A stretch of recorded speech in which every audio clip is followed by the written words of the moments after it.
Hello, Yes But Why listeners. This is your host, Amy Jordan. Welcome to Yes But Why, episode 258, my chat with artist Sheri Flanders. But first, let's talk about our sponsors.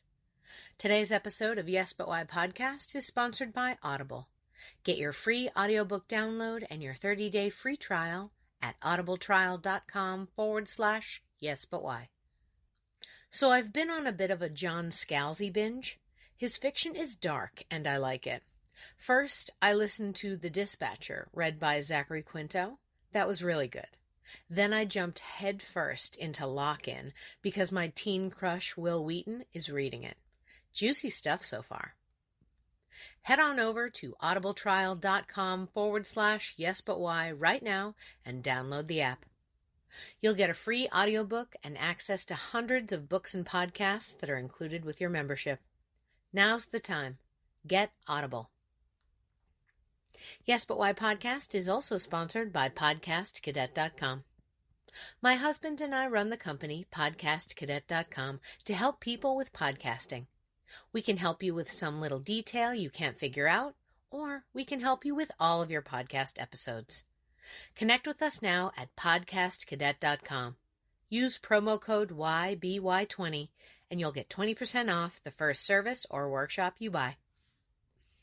This week, Yes But Why chats with Sheri Flanders, a Chicago-based actor, comedian, writer, and visual artist.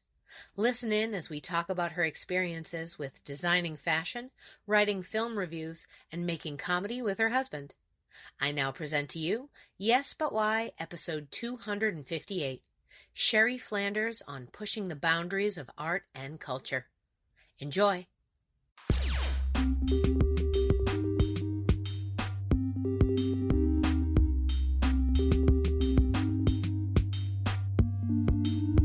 I'm Amy Jordan, and this is Yes But Why podcast. Yeah.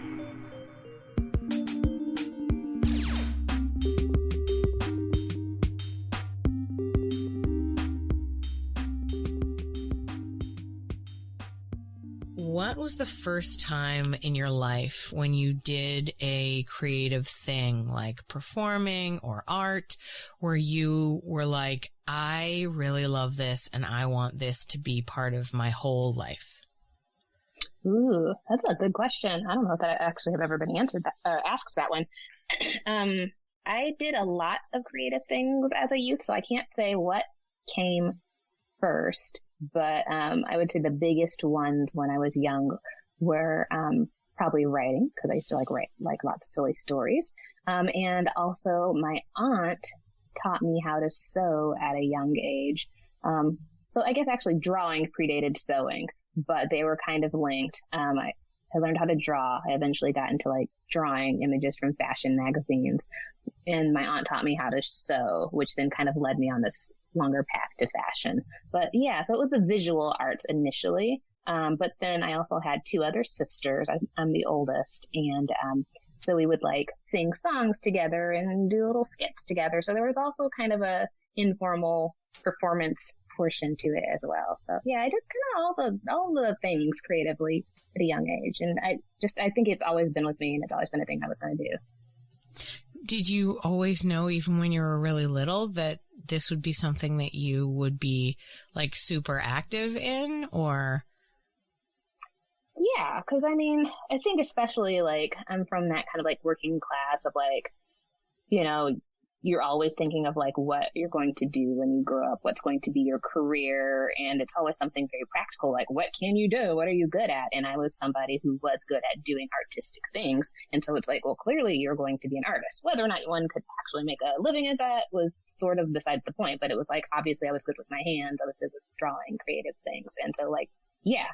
There was certainly never I'm going to become a mathematician, because I sucked at math. So. All right on. You're listen, I was scientist, no. Mathematician, no. Actually, I did want to become at one point a brain surgeon, but then I was just I suck at math, so I can't be this brain surgeon who sucks at math. So clearly I'm not going down that road. Is there a lot of math in brain surgery, I wonder? I just kind of assumed, if a brain surgeon told me that they were bad at math, I would be like, you're not operating. I don't know. I mean, I guess you're right. Like, I don't know. I don't know how you fix brains. So I guess that's why. I don't either. I don't know. I was like, it's guessing. just like a knife and a brain, right? And then I was like, no, he probably has to read books and make decisions about what he's going to cut and like know about what angle to cut at and blah, blah, 2 blah. centimeters. And that's math. Yeah, that's math. I don't know. I was really hoping for some math deficient brain surgeons for some reason. I don't know why I'm trying to make that happen.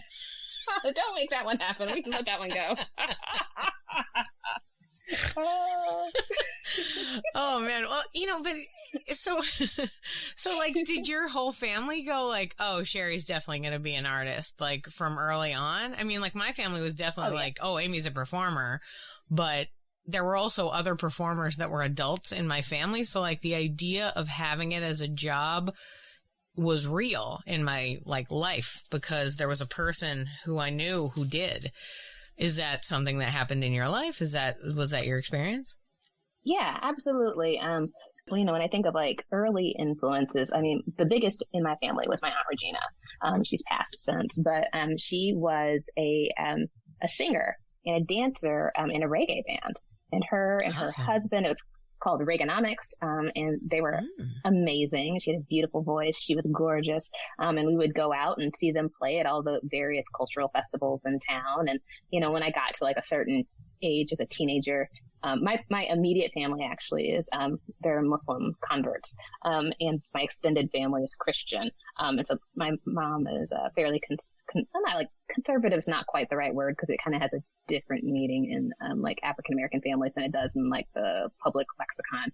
But, she was not somebody who was like going to bars. And then I remember one year when I was like a teenager, she like took me, not my younger sisters, to go to a bar to see my aunt perform on stage. And I was just like, I get to be in a bar and see my aunt and I feel so growing up. And it was amazing.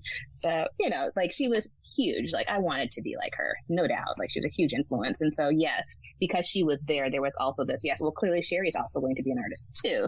Anybody who wanted to do that could do that because there was this path, at least for certain concrete artistic jobs. Wow. That's great.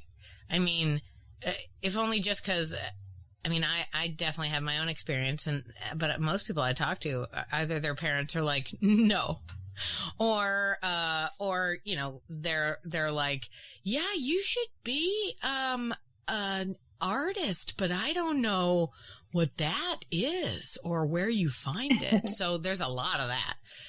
Like they didn't necessarily have guidance on it. Sure. And there certainly was the like, you're going to be an artist because like that's what you're clearly good at doing, but also that doesn't necessarily mean you're going to be like gainfully employed. And so like we're going to pin all hopes on the future on your middle sister.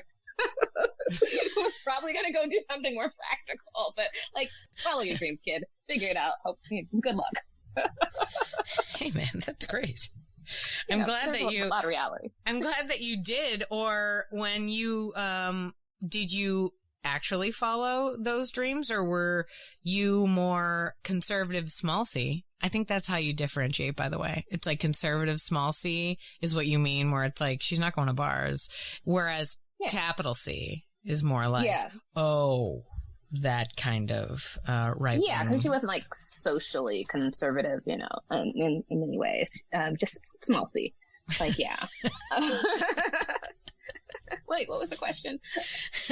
It's kind of just about like where did you go with your creative interests at that point? Were you able to jump into doing work in the arts, or, did you get a regular job because you were like, well, that's great that you guys are supportive, but I need to make rent?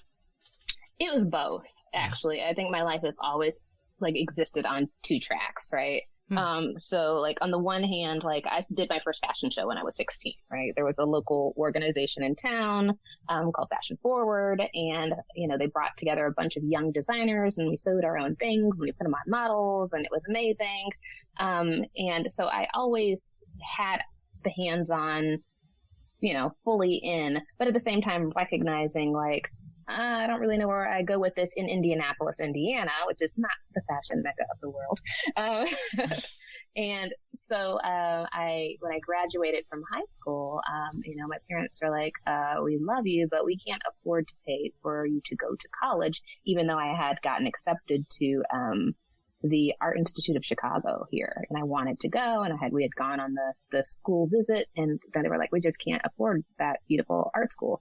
So I went for a few semesters to a local art school, part of YBY, what used to be called Heron School of Art, and tried to work. I went to the workforce. I did retail management in the beginning. But while I was doing that, I also did a little community theater. When I was in high school, I did some mostly costumes, and then slowly started moving on to the stage. And then after graduation, did some community theater. But then after time, I couldn't really juggle both, wanting to work and have a salary and be able to afford my own apartment and do that. So the theater portion kind of fell off, but I always stayed with the fashion portion.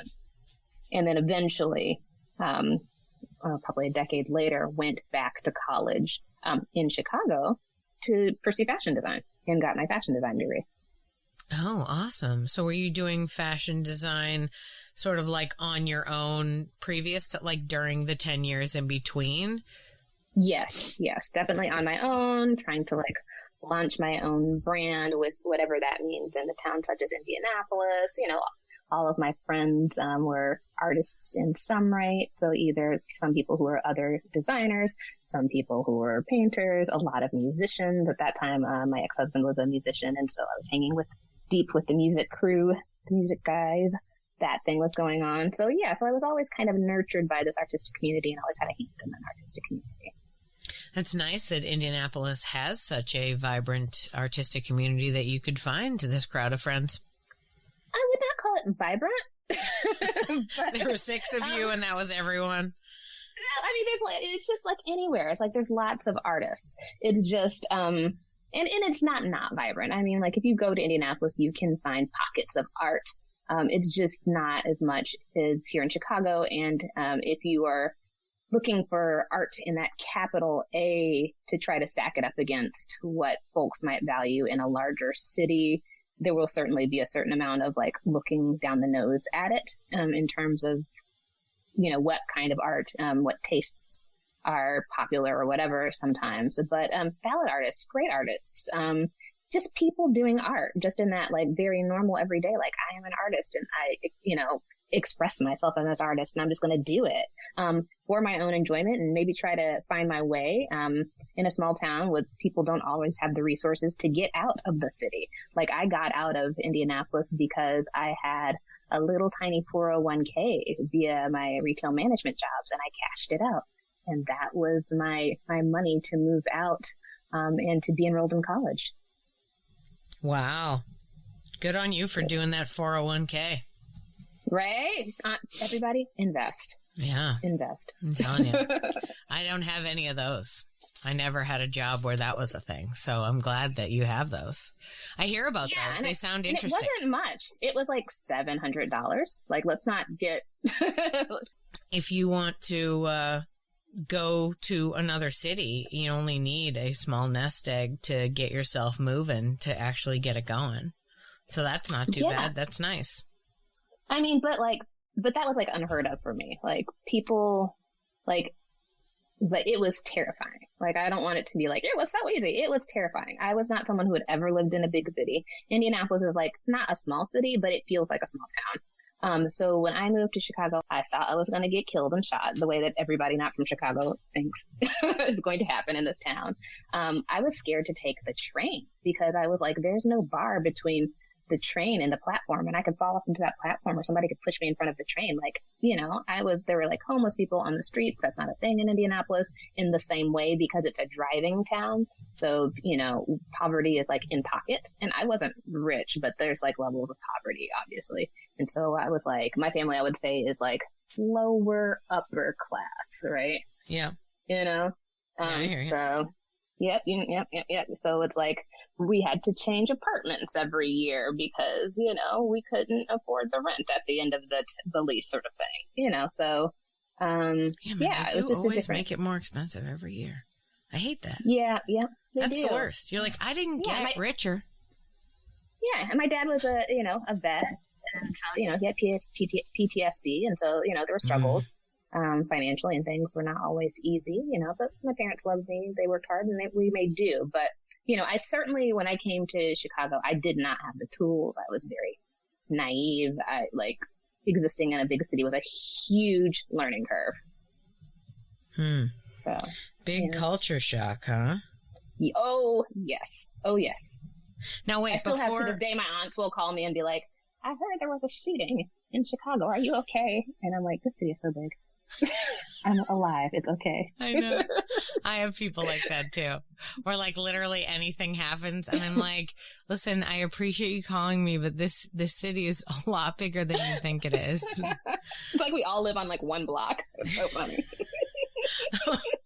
I mean, don't get me wrong. I do usually live right next to wherever it is.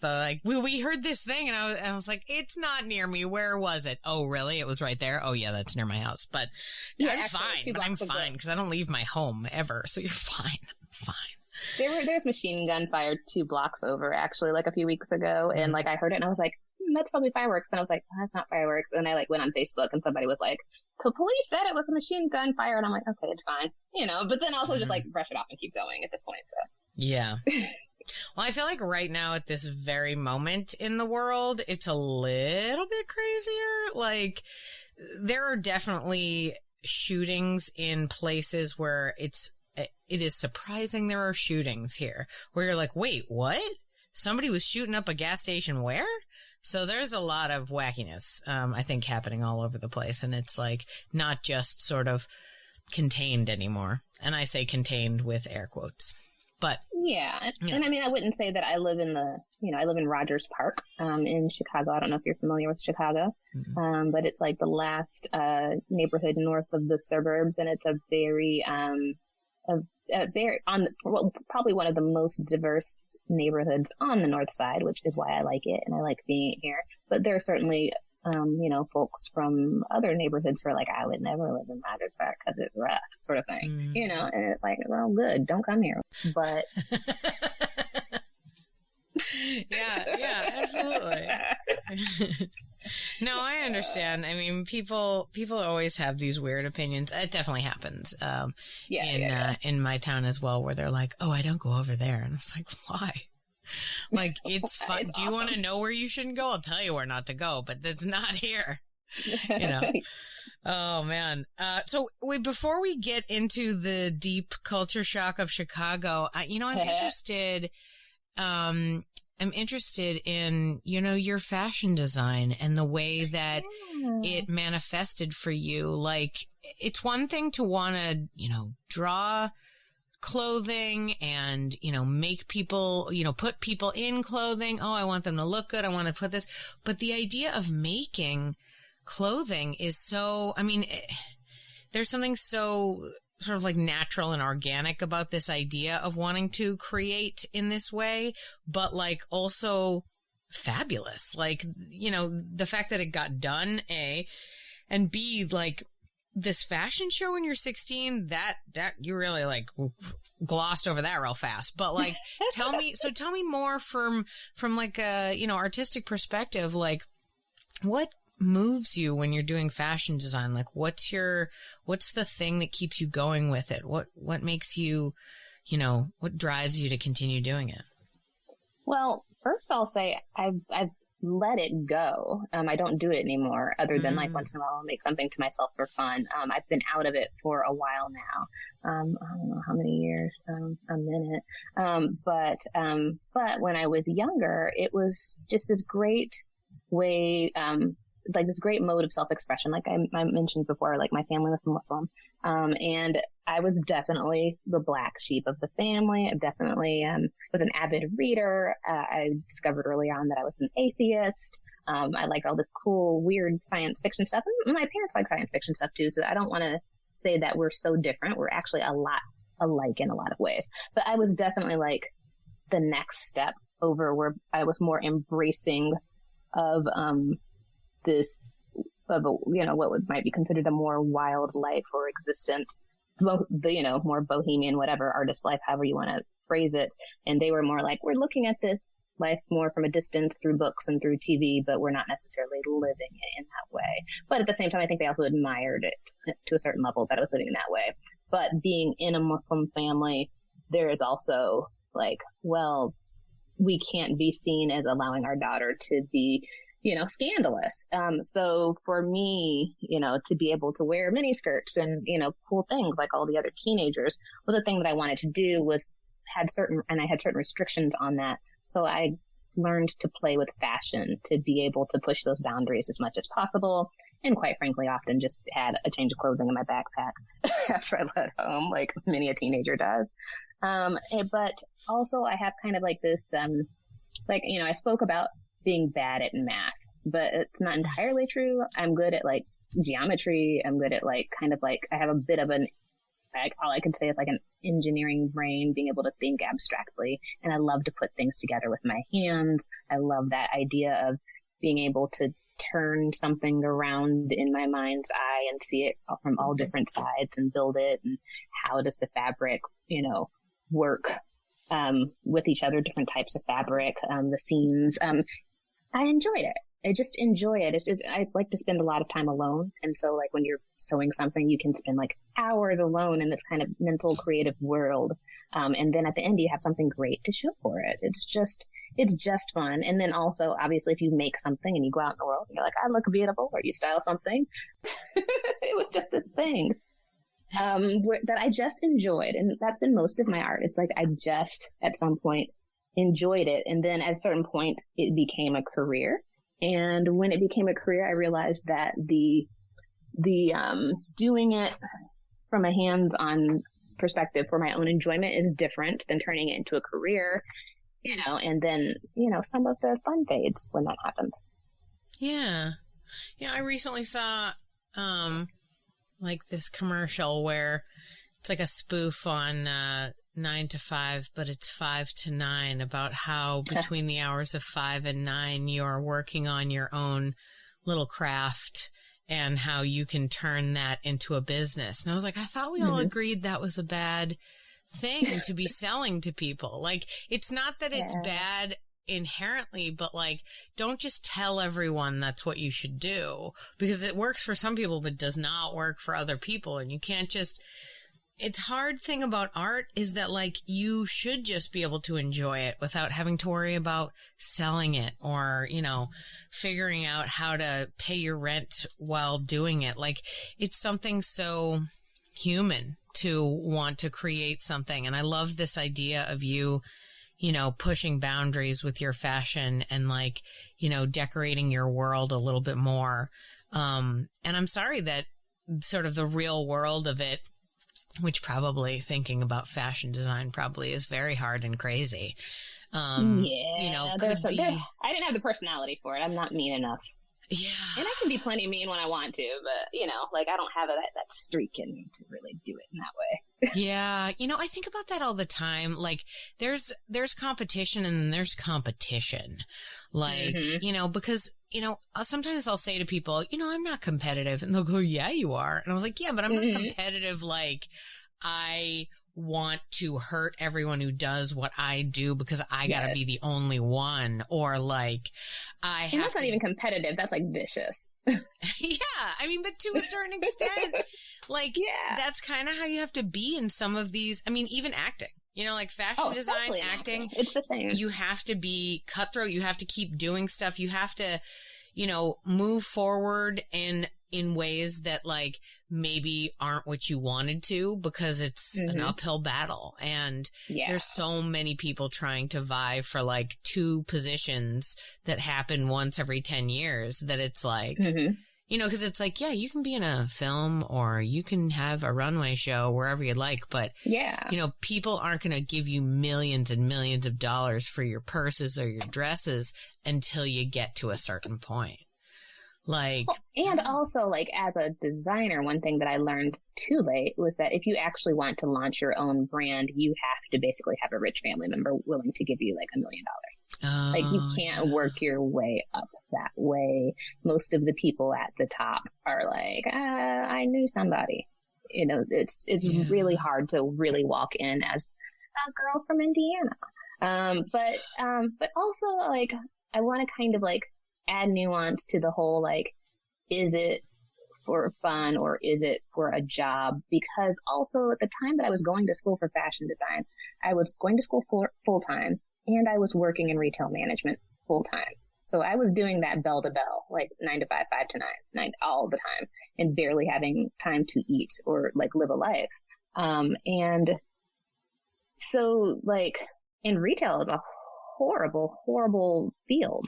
And I was happy to leave it behind. And so comparatively, working in fashion was a dream, you know, to go from a job where you like, you know, I was a manager, but, you know, monitoring other people's bathroom breaks or feeling like, oh my gosh, I've been on my, you know, feet for 9 hours straight and I still have to work 3 more hours in this extra long shift and I'm wearing high heels and I can't sit down. Right. Yeah. And, you know, and there were points of doing that where like my hair was falling out. I was getting rashes, you know, that type of stuff. You know, I was super skinny because I was losing all this weight from stress. You know, so then like to be able to go to work and do something that is based in art is a blessing. Right. So I don't want to discount the idea that like working in art fully demeans the art, because I don't think that's true. I think there's more nuance to it. Does that make sense? No, absolutely. Plus, I think it's individual to individual. It depends on what's going on. Like, if you're a big person out these days, I would say you need to be like, you know, loud Instagram, like person to get any attention for anything. Like, if you want to be an actor or if you want to be a fashion designer, somebody's got to notice you. So you have to be like, hey, check this out. What's going on? Like, and you have to do that no matter what rooms you're walking into, is to be like, you know, everyone has to notice that I'm there and they have to be happy that I'm there. And hey, I'm the it girl. Yeah. So much. I mean, there's a lot of like sort of that work that is not real. I mean, I'm sure they go home and they're like, God, I'm so tired. But at the same time, like, that's the effort that they have to put in because that's what people expect, right? Oh, I'm so glad that I like came up before the internet was so ubiquitous. Like, I had an email at like graduation from high school, but like I didn't have anybody to email. You know, it wasn't until years later that I was like, oh, this is a daily part of my life. Yeah. When I went to college, they had a computer terminal in the like main hall where they had the cafeteria. And that was the place you went to make your email and check your email. And everyone on the whole campus used that one email. I mean, used that one computer.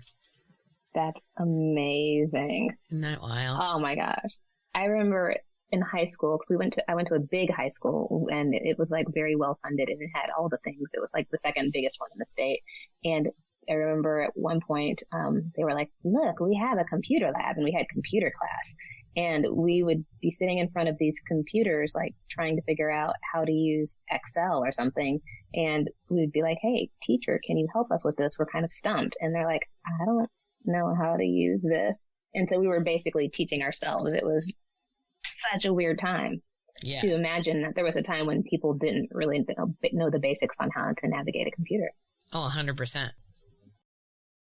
We've been talking a little bit about this idea of like the effort that is required to like sort of propel yourself in this art world, right? Certainly in fashion, in a lot of stuff, but that didn't stop you. You still do different performance and art that is, you know, pretty high stakes. How did you end up after how many years, first of all, how many years ago did you stop doing fashion design? Boy, when did I stop? I'm trying to think of when I was, I think Miami was like the last time when I was doing it like fully in earnest. And then it took a few years to like kind of get it out of my soul. And I want to say I was there and, I'm really bad with the dates, so you're going to have to forgive me. It's okay. It was okay. I think I've years been after out of college. Yeah. No, because okay, I'm old, and you know, I'm 44. So like there was like a decade. I didn't go to college directly after high school. I went to college for like a semester or two. Then I dropped out locally, and then I waited. So you know, worked time to build up that 401k, right? And then moved to Chicago, and only then did I go to Chicago and went to college and graduated. And that was 2007 when I graduated. And then I met my husband, and we were together for a few years, and then we went to Miami, and then after Miami was kind of right when I gave it up. Goodness. Aw, little one. No, he's just trying to put him to bed, and he's like just trying to jump and attack me in this moment. Yeah, those are my nieces and nephews. I feel you. I feel you. Been there. Totes know it. So you were in Miami for a few years, and that's when it kind of like moved out of your sort of like artistic purview. Was it because you just needed to like move forward from it, or did you find something else?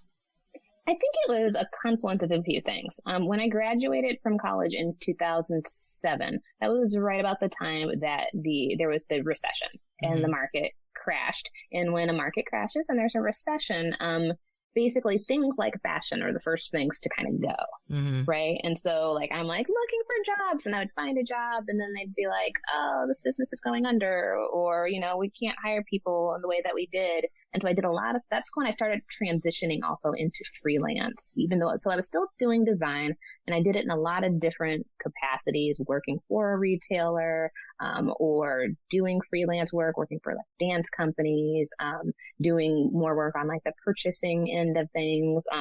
So I did a lot. And then when we were in Miami, I was at my last like big design role was working for Perry Ellis.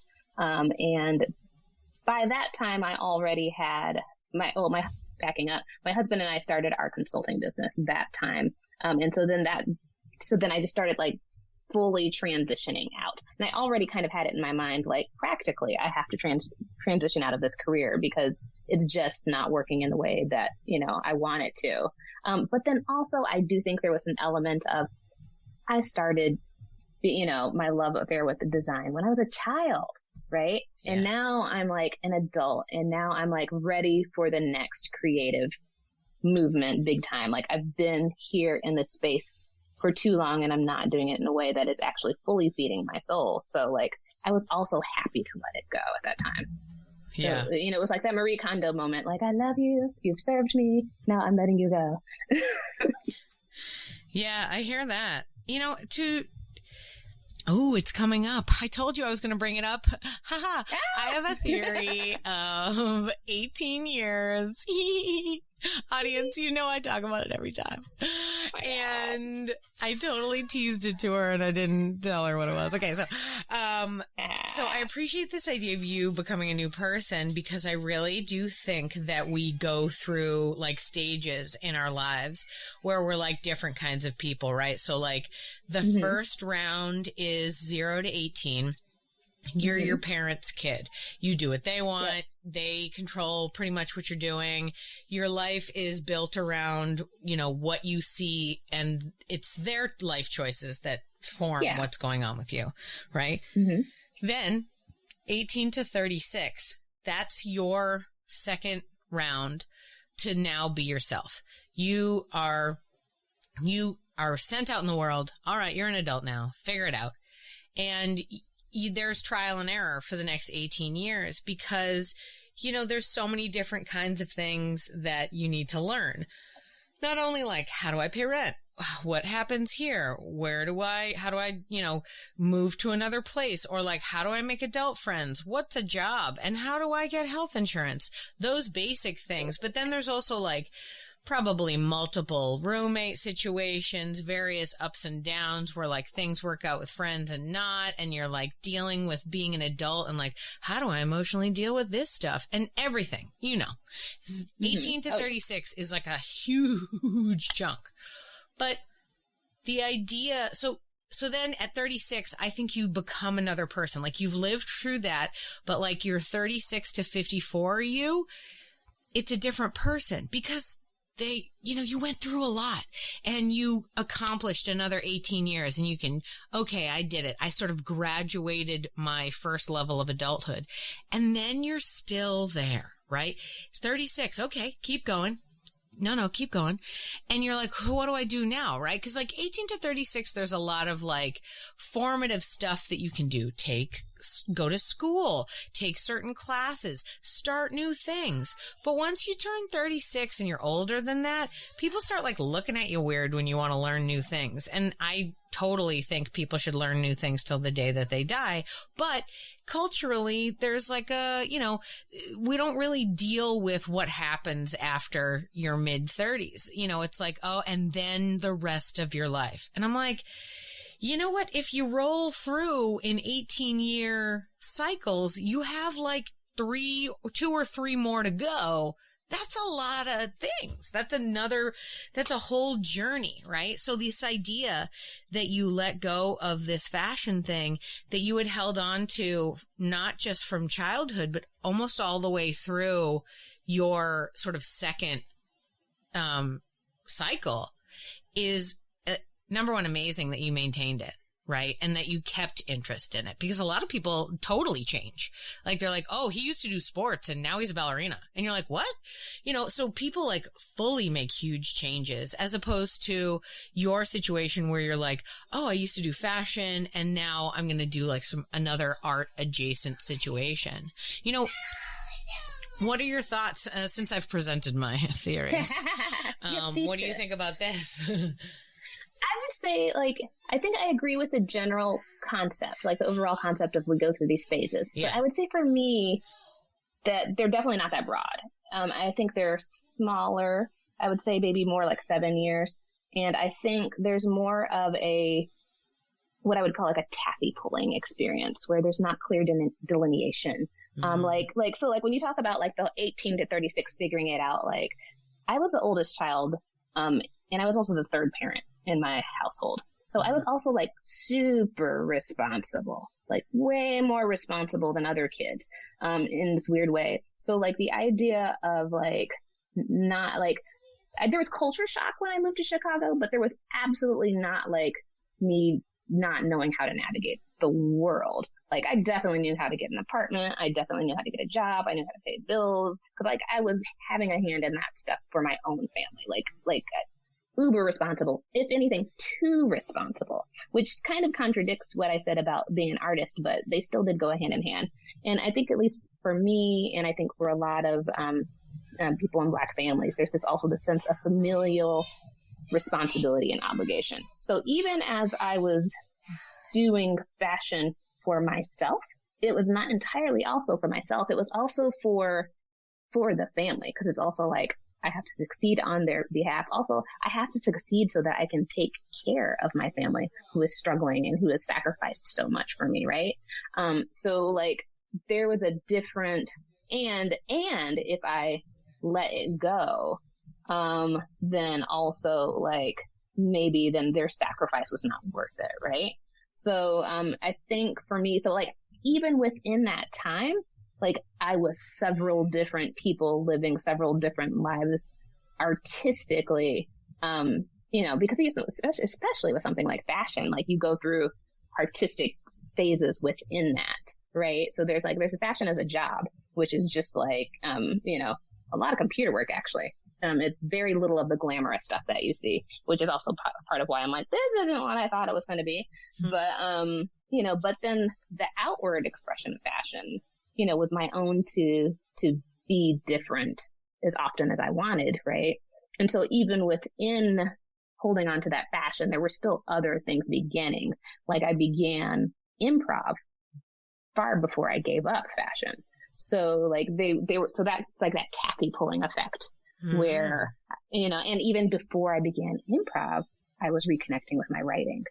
Right. So, so that it's like, as one is ending, one is beginning. And so like, there's not this clear delineation, but I would say it's more like a 7-year cycle versus an 18-year cycle. Cause I have been 19 different people from the time that I was like, graduating at 18, leaving my parents' house for the first time and being afraid to tell them I have a boyfriend and he's white, all the way till like 36, which was only a few years ago. I mean, even to 30 or to 25, I was like completely different people at all of those ages. Yeah. And in different areas with a lot of my peers, because I was this kind of more a responsible child who had to be responsible and I carried like a burden, which I think a lot of people do. I don't think that's unusual. But I definitely, it was, even though there was this lighthearted, like, yes, I'm, chasing my art and doing these things, there was still like I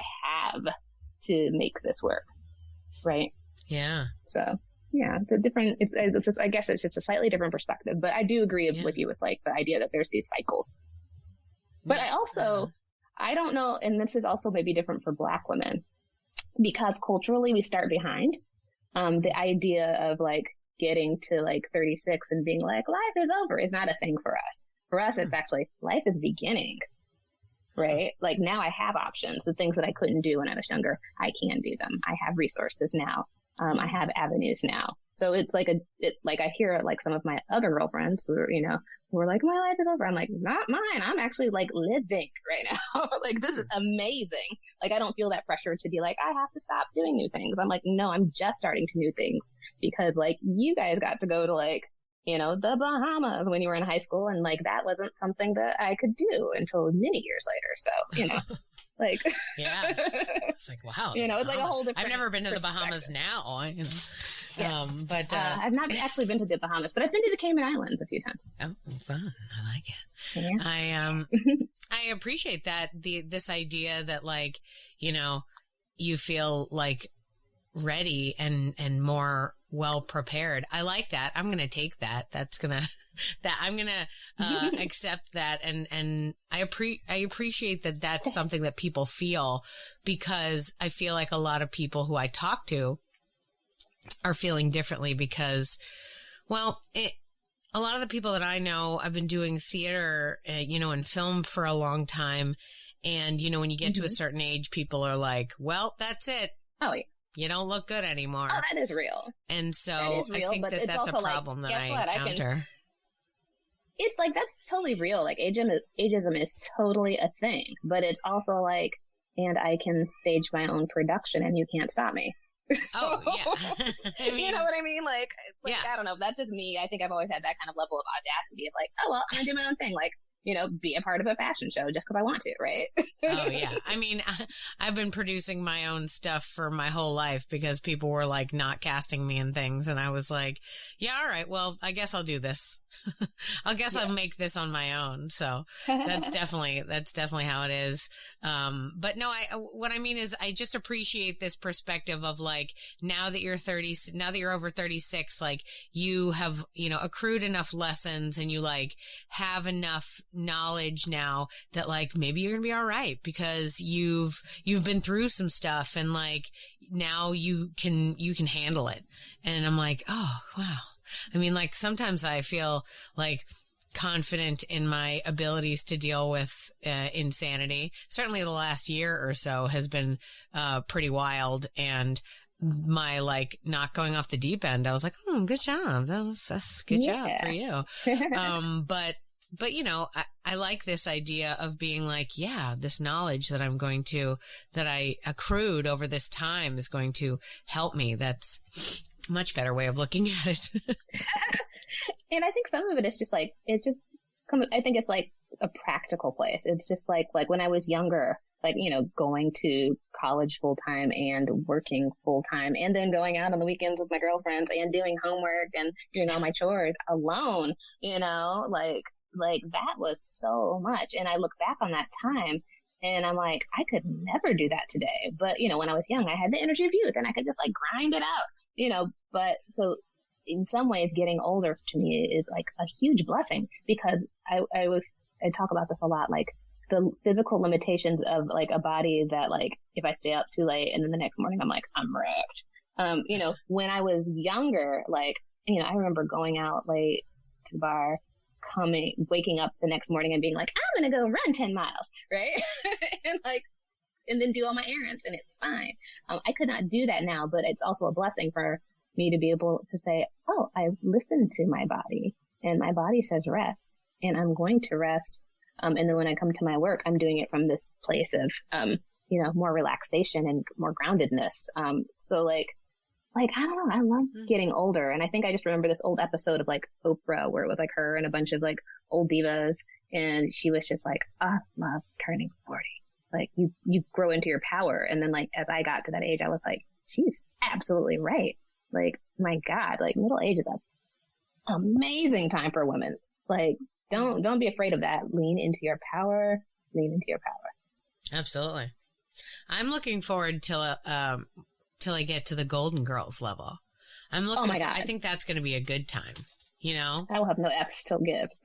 I'm just hoping, you know, because like my mom kind of has a similar lifestyle to that, in that she lives in condos alongside her other, you know, widowed friends. And so it's like all these old ladies, older, not old, Mom. Oh yeah. Older ladies who are all hanging out together, and they like go work out and do like water aerobics during the day. And then like, you know, amazing. It's great. I mean, and they're totally there for each other. Like, you know, like all the craziness that's going on. I'm like, are you and your friends taking care of each other? You know, and she is, of course, but it's like all this, it sounds like so much fun, you know? I'm like, oh man, 70 sounds great. Right? Well, it's almost like living back in a dorm again. You know, it's like we're all hanging out together. Yeah, right. Here we go. And to take a feather out of your cap from earlier, Sheri, let's get a 401k so that I can move into those condos. 401k. Oh, yeah. And then after I cashed out that 401k, I did not have. Actually, I don't think I ever got one again. Actually, that was kind of the end of it. But it took me where I needed to go. I don't even know if they exist anymore. It's hard to know in the way that finances work. Ugh. They do, but get a Roth IRA if you are an artist. Okay. And start funding it now. No matter how young you are, your older self will appreciate it. Okay, good to know. There is solid. Look at you. You said you weren't good at math, but look at you. You're giving solid accounting advice. Sheri Flanders, improviser and financial advisor.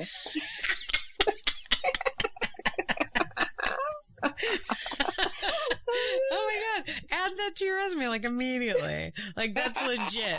I'm receiving your advice. You've just done it. Oh my God. I'm pretty sure the SEC is going to come for me. They're going to be like, that is false advertising. You're not licensed. You're not licensed to tell me to try something? I don't know. No. I don't know. I think you can tell me to try anything. If I do something and then I try to sue you, I think that's a problem, you know? Yeah. Oh man. So, hey, speaking of business, you mentioned that you and your husband started a consulting business. What did you consult on? Yes. We consult nonprofit and for-profit businesses on how they should run better. We do a lot of different things. At the beginning, when we first started, I was rolling in my design experience and my writing experience. So we were doing a lot of branding, marketing from my end. He's somebody who has worked for over 20 years in nonprofits as like executive directors and development directors. So we did a lot of fundraising, grant writing, that kind of stuff. And so early on, he was like, hey, you're a good writer. I'm going to show you how to write a grant, right? Because he was already like, you know, when you like get married and then your spouse is like, you're going to do all the things that I do now, right? Yes. So, yep, right? And so, it's just a thing. You're like, I didn't know this was a hobby I was going to have, but here I am. And so he would be working for various nonprofits, and I would be there helping volunteering. And I'm like, this is great. I love volunteering for good causes. And then one day he was just like, you're going to learn how to write grants. And I started to do that, and I was like, oh yes, I'm good at it. And I started learning the ropes, and we talk shop as you do, and getting more and more involved in it. And now I also work in nonprofit consulting, and have my own little mini resume compared to it. So it's great. Now, you mentioned also in your something that you had said earlier that you around this time also got back into your writing. Is that the grant writing that got you reignited your love for writing? No, actually, this was prior to the grant writing. So, like, when we first got together, after I graduated, or we got together right before I graduated, and he was working on a film script at the time. And I started helping him with it. And he was like, "Oh, you're a good writer." And I'm like, "I know." And, and so he was, but we were both looking at the script and we're like, the script is supposed to be funny, but it is not as funny as we would like it to be. And he was like, "Oh, we should take classes at the Second City." And I had been in Chicago for a while, but like I knew what the Second City like was, but it, you know, other than knowing like it's a place that comedy happens. And I think I had seen like one show there. Like I didn't have really a frame of reference for it. I didn't understand like what it meant in terms of comedy, the comedy world, like improv. Like I had maybe been to, I think I did like a comedy sports show like years ago. I went to go see one, you know, so like I knew generally what improv was, but it was not really on my radar in any way.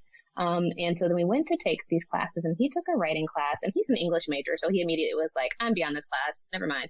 But I took improv and I was like, "This is amazing. I'm having the time of my life. This is so fun." So I reconnected with, my previous years of performance. And I was like, I had forgotten how much I loved this. And then I dragged him into the improv classes.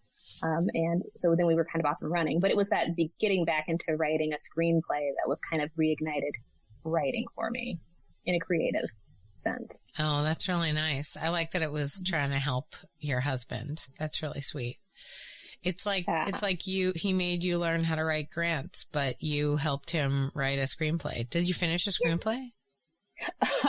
The funny thing is, yes, there's a box full of drafts in the garage, but we never went back to it.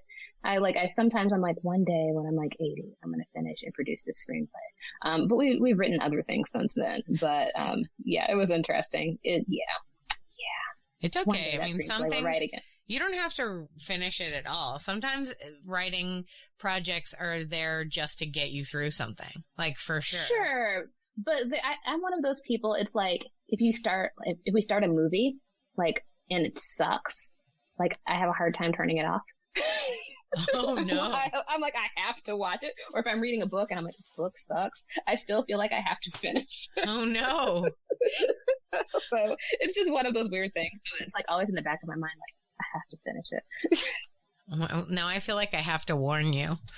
Don't watch Bruce Willis movies if you've never heard of them. If you see it and you're like, well, I mean, Bruce Willis is in this movie, it must be good. No. There is a handful of terrible Bruce Willis movies, and I've watched them all because I was like, but Bruce, he's great at stuff. And then we held on way too long. My husband was like, "Can we turn this off now?" And I was like, "I swear, Bruce is going to do something great soon." And he didn't. So I just wanted to warn you so that in case you guys are going to watch a movie later, you're not like, you know what, it'd be fun. I've never heard of this random, clearly straight to video Bruce Willis movie. Look, it has another random famous person in it.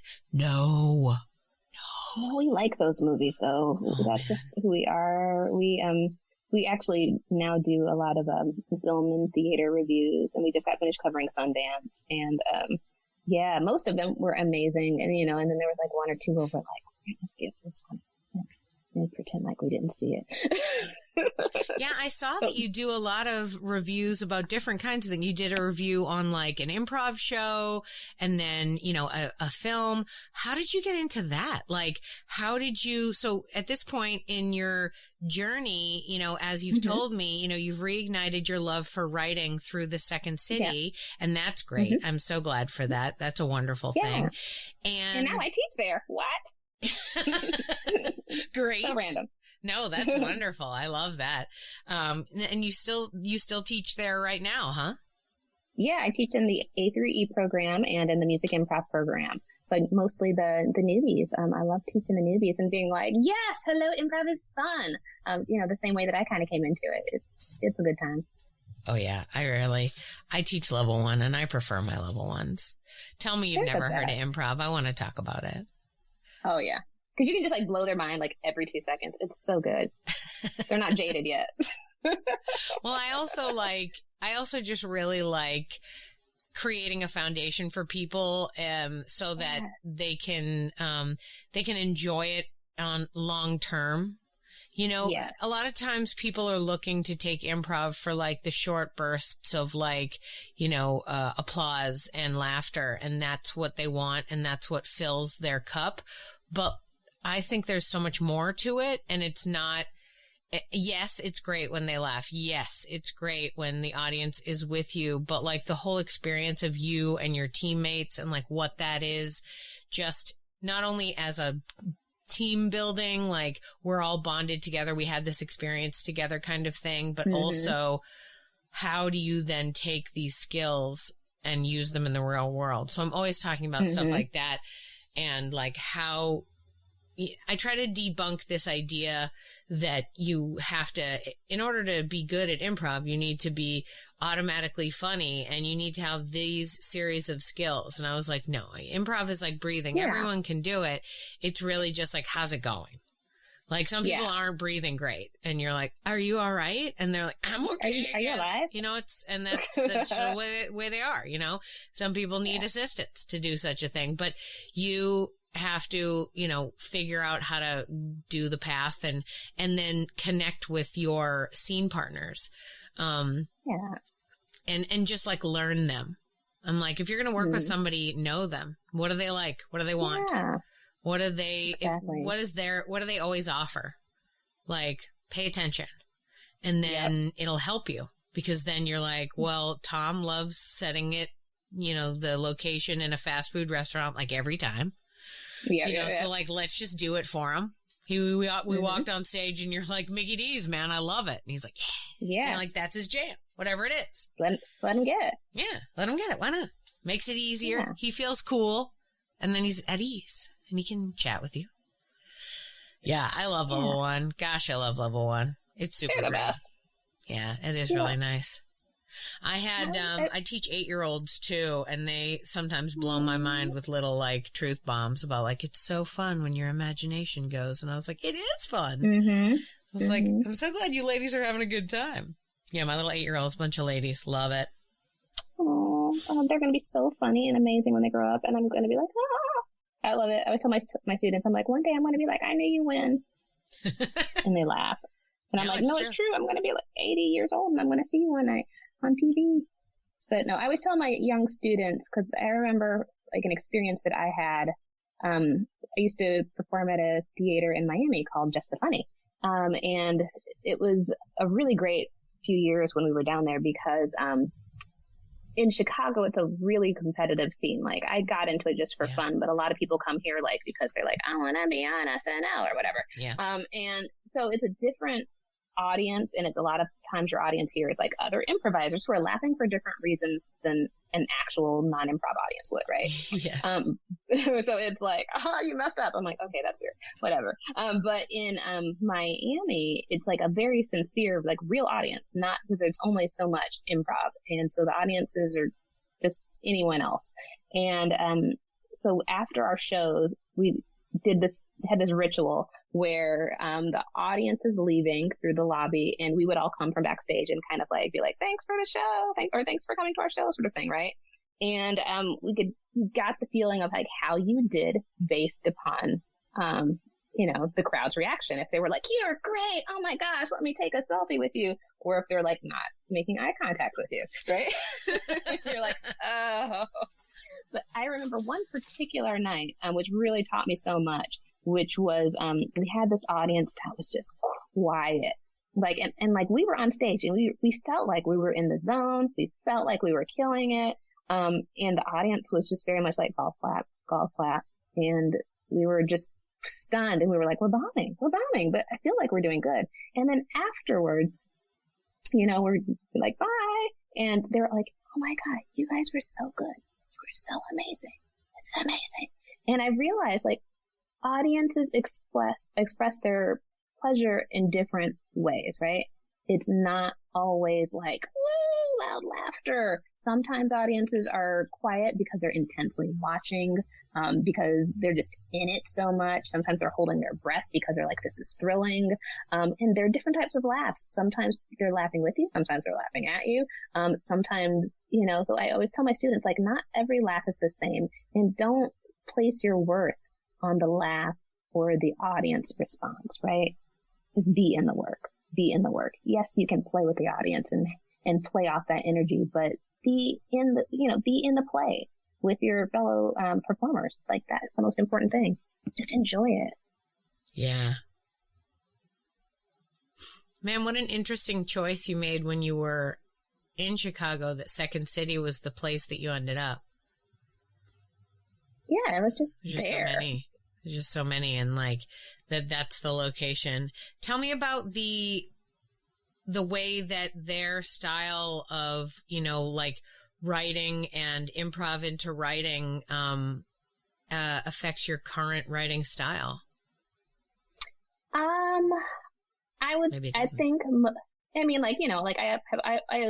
I will say that the good thing about having an artistic life before coming to improv is that I understand my creative process and how I get to my place of creativity, how my writing works, things like that.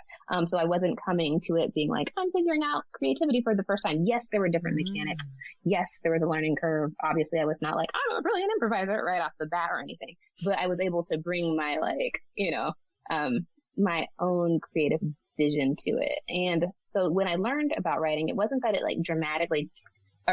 writing for sketch. It wasn't that it dramatically changed my style necessarily, but I learned like new concepts and applied it to what I was already doing. So like, especially like editing. I mean, just a basic thing. I'm a verbose person. I know that about myself. But the ability to be able to find more succinct edits, to be more succinct with my words, that was probably the biggest thing that I got from it, to find those punctuation moments. That was probably the biggest influence on my writing. And then also to be able to bring in that levity when I wanted to. Because I think when you come to writing, as a writer, it's more serious, heavy grounded. And so understanding the power of levity, even in a highly emotional charged moment, that is a thing. Yeah. Yeah, absolutely. When right now you do a lot of, writing, you review improv and review films and stuff. How did you get that kind of job? Like, so it makes sense, you're writing on your own, you're working on screenplays, you get involved with this theatrical form, improv, that's fun. There's a little bit of writing in there, but it's very specific. And then you also learn grant writing, but now you're writing for like magazines and articles and stuff. Like, how do you get into that world? That's a different kind of thing. Certainly for writers who might be listening, like, hey, I have written sketches, but how do I possibly write for a magazine? Yeah, well, it was definitely accidental and organic, like a lot of my career choices. Like I said, I always was a person who was very confident in my writing skills. Like, full stop. I was always like that student in classes where teachers were like, "You're such a great writer." Like even in fashion design school, they were like, "Do an extra project and sew something or write a 10-page paper." I'm like, "I'm writing a 10-page paper." Should have been a sign, but I didn't pick up on it then. So I'm going through the improv community. I'm taking classes, Second City, IO, doing shows, all the things. And there were some local kerfluffles in journalism. Basically, this kind of the same thing kept happening repeatedly, which was people in theater, people in comedy would do a show, and a critic, and there are several very prominent white critics in Chicago, would write a review of it, and they would not really get certain cultural references. They'd make kind of really ignorant remarks, and the entire community would get really mad and try to get through to them. They wouldn't hear it. They'd be like, "We don't have to listen to you," sort of things. Like, it was a bad scene.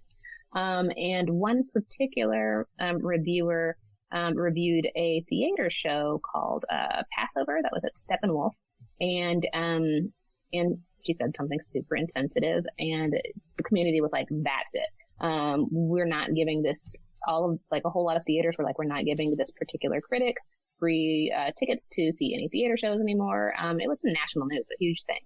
And in response to that, an organization, the Chicago Theater Accountability Commission, SHITAC, I'm not quite sure what that acronym is, put out a call for people who wanted to try their hand at writing, right? And so I was like, okay, I can write. I think I can do this. And I tried it and I wrote a review and it was good. And someone who had from a paper called Barry Rizzo, one of my friends, who had a site called Chicagoland Musical Theater, had reviewed, one of his critics had reviewed my musical earlier. And he was like, I see that you can write. Would you be interested in writing for me? And I'm like, well, yes, I would. And then I started writing for him, and then several other publications asked me to also write freelance for them because they saw that I was doing this, and everybody at that time was like looking for new voices because there were a lot of stale voices out there.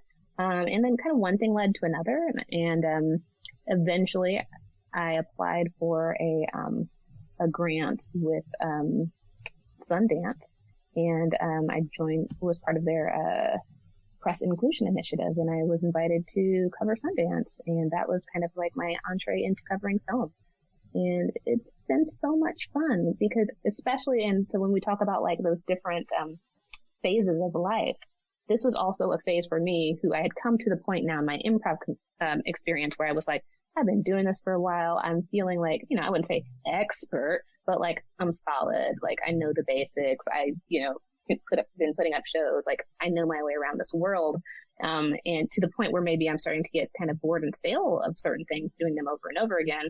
And then I was invited to have an eye to look at other people's creativities, even outside of the world of improv and more into theater, and then be inspired by these longer format pieces and then have that feed my own creative writing. So it became kind of this wonderful feedback loop where I'm like, oh, yes, here's a new way of seeing the world. Here's a new way of engaging with art. And it's just been wonderful. Man, that sounds amazing. I love that the cycles that we've talked about are, you're always doing writing just with different ways. You're reinventing the way of writing and finding a new spot where you can be the most helpful. And then also like, where am I needed? Your story, by the way, makes me think again, we were chatting how funny it is, like the world of having the internet and previous when you were like, yeah. And then one thing led to another. And I was writing for a few magazines and I was like, I don't think that's a thing that happens now, but like, I'm so glad that it worked out for you in this moment and that the world was such at the time when people were like, well, let me send an email to this person who's cool and see if they want to write stuff. Like, that sounds great. I don't know exactly how I think that's a very special Chicago thing. Like Chicago is Chicago has always been, and that's been a thing that I think part of what makes me love it so much is that it's a very chill town and people are accessible here in a way that I don't think that they are necessarily in other cities. Like if you want to talk to somebody, like you can get through to them pretty easily. It's just, I don't know, it's just that casualness of the Midwest. I think it's just a thing. Whereas like I felt like if I went to New York or if I went to LA, there would be rooms that I would never be able to walk into or people that I would never be able to talk to. But, even like local celebrities here, it's like you can say hey to them and have a chat with them after a show and they're going to be pretty chill. And, and if you're that type of person, then I'm too shy usually. I'm not going to, but, I know plenty of people who are like, yes. And then I had a drink with this person at the bar and we had a long conversation, like it's just, people are just chill. And there's just this organic sense of like, hey, not saying that everything's perfect, but we have our problems if you've been reading the news. I think it's just a lot of things happen easier and organically in some ways. That's so nice. That sounds like such a small town feel in a big city. And that's really great. I like that. So I want to ask you as a means of wrapping up our conversation. You have been delightful, by the way. It's been a great time. Yeah. I wanted to ask you what it is that right now is igniting your creative fire. Like what's the project or the idea? And, no spoilers for anything maybe you're putting out or whatever. But, you know, what's the thing that's keeping you up at night thinking about, you know, oh, I want to do this, or, oh, I have this project that I'm working on, or, oh, we're building this thing. What's the thing that's, you know, in you right now? So excited. Well, a lot of things, because I'm always been the person who's had like my hand in a lot of different pots. One thing that I'm doing is I've started a nonprofit theater. I'm moving very slow with it, so don't expect to see anything anytime soon. And that's on purpose because we're in the middle of a pandemic. You know, so guys, please, if you're listening to this, please don't run back to the stage because we haven't all had our vaccines yet. Take your time. But also just because this time is so precious. Like, we'll never have this kind of time again where we're all at home in this way and the world is on pause. And so as an artist, you know, like I said, you know, looking back to those years of my life where it was like constant hustle, working full time, going to school full time, you know, the 9 to 5, 5 to 9, to be able to pause is just so rich and so beautiful. And so like I'm taking this time with anything that I do artistically and just like, let me just look at it and let me simmer in it. And so that's really where I am. Like I'm in a beautiful, almost like, I think of, my favorite place in the world is, in Paris, and it's this museum called the Orangerie. And it has Monet's water lilies, the big canvases, and they're on this arc around the wall in the circular building. And it's gorgeous. And so you look at it and you have the sensation. You sit there of being in like a boat on a serene pond sitting amongst the water lilies. And that's where I am creatively right now, you know, and I'm like hoping that on the other side of this pandemic, we will have made the world a better place and we will continue to make it a better place. And so I'm like looking to see what can bloom.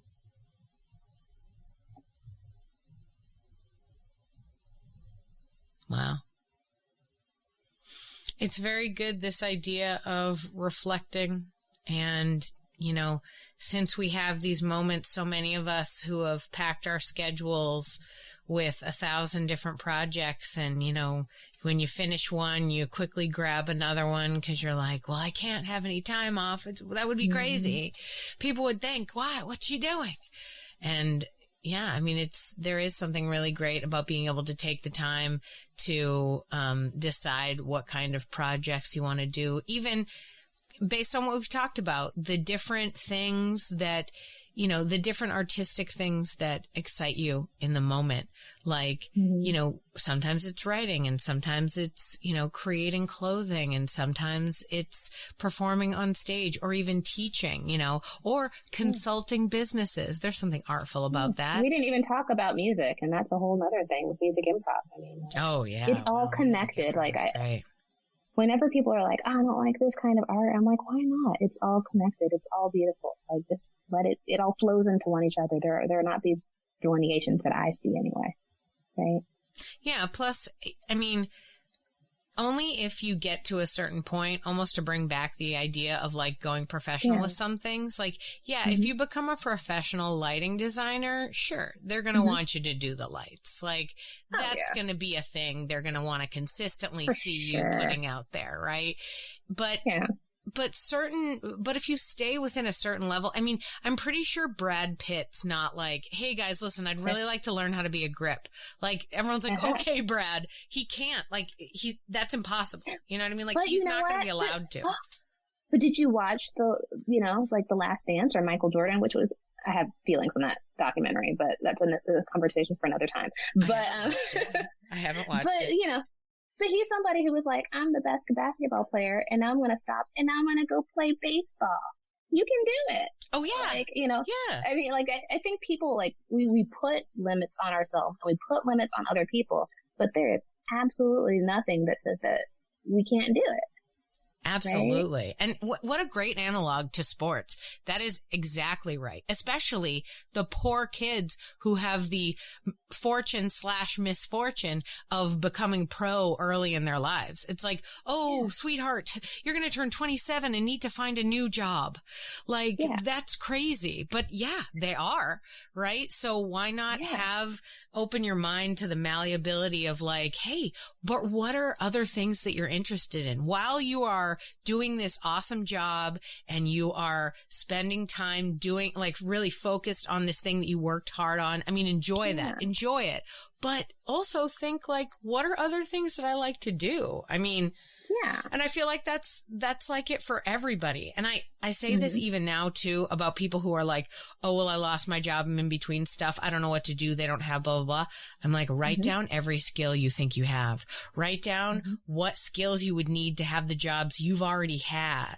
And then those are skills you have. And then see if maybe you can't turn that into something different, because most jobs are similar in what they're looking for. They want you to work hard. They want you to be able to do it on your own without them having to tell you about it.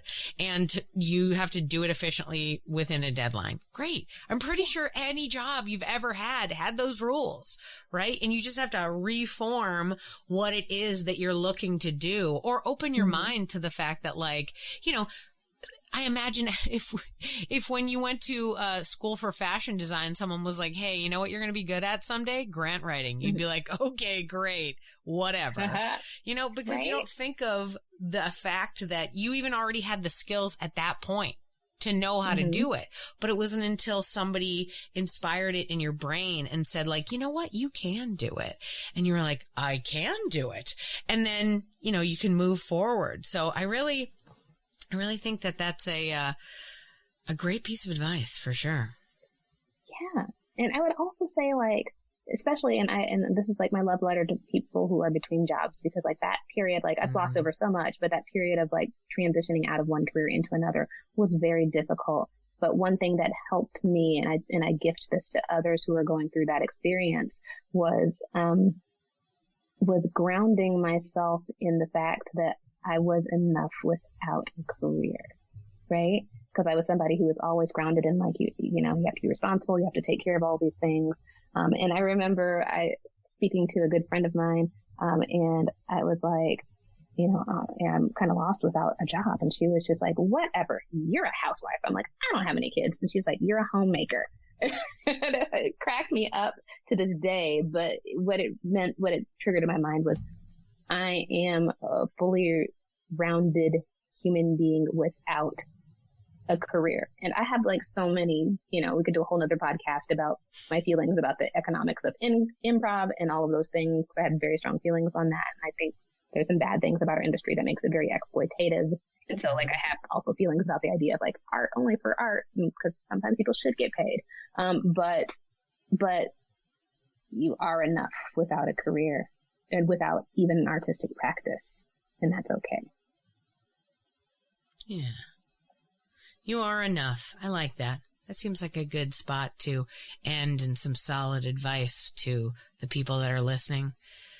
Thank you, Sheri, so much for being on the podcast. You have been a joy.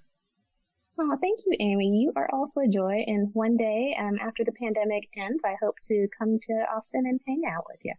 Oh, absolutely. I'd love to see Chicago as well. I don't think I've been there since, maybe 97? That's a long time ago. Time for a visit. Come on by. Yep, absolutely. At this point, as soon as they let me travel, I'm going to be traveling as much as I can. Come on up. We'll find an improv jam. We'll do it. We'll get on stage.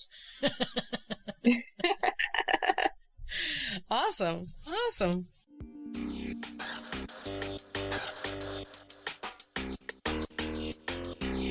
Thanks for listening to Yes But Why Podcast. Check out all our episodes on yesbutwhypodcast.com, or check out all the content on our network, HC Universal, at hcuniversalnetwork.com.